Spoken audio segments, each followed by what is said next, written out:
Sarap niyan. Unay, kumakain ka nito? Sarap po yan. Alam niyo po ba kung ano to? Tingnan niyo yung itsura niya. Oh. Manyaman. Oh, manyaman yan. Ito mga paborito nila dito sa bundok.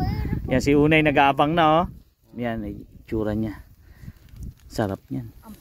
First time ko makakatikim ng ganitong ano, ganitong style ng luto. Yung pinakuluan muna tapos saka inihaw. Ano, tikman ko na. At ng ano, tikman na natin. Makikitikim ako sa inyo.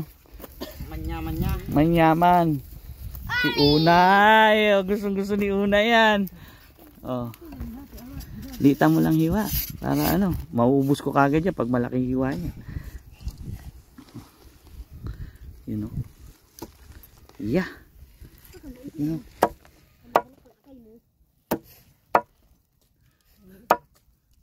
Sayang.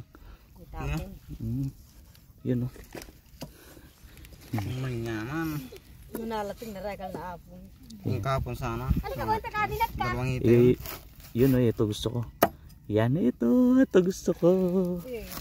Na sarap-sarap. Tinatawagan daw po nila ako. Ala ko kahapon eh. Tara, kain na tayo. Takman nyo na. Tikmin na. Isa-isa. Alisin mo muna yung Hindi, kakainin ko yan. yung ano. Kita mo. Oh, ikaw nga Unay. Si Unay. Nga, tingin nga pa. Oh, gusto niyo Unay ah. Masarap pala. Sarap. Sa bundok, ganyan lang ginagawa nyo? Pagka nakakahuli. Iihaw lang. Hindi kagabi pa yan. Kagabi inaasikaso nyo. Kagabi yan. Ang lasa po neto ah.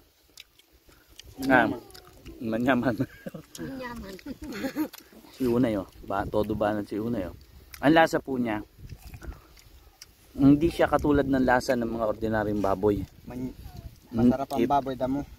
Iba lasa niya. Tapos hindi siya maanggo, wala siya mga lasang masangsang, walang ganun.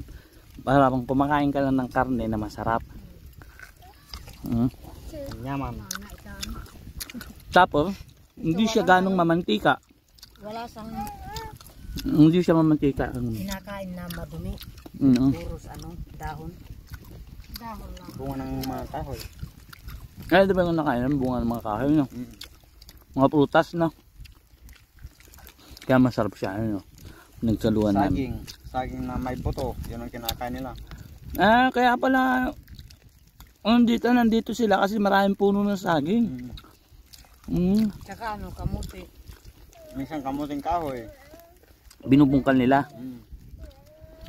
Ang sarap po na yun, no? Manyaman. Sarap. Balat. Ay, yan ba mo? Si Unay. Mangkunit. May si Unay, oh. Bisa mo Unay. Namam.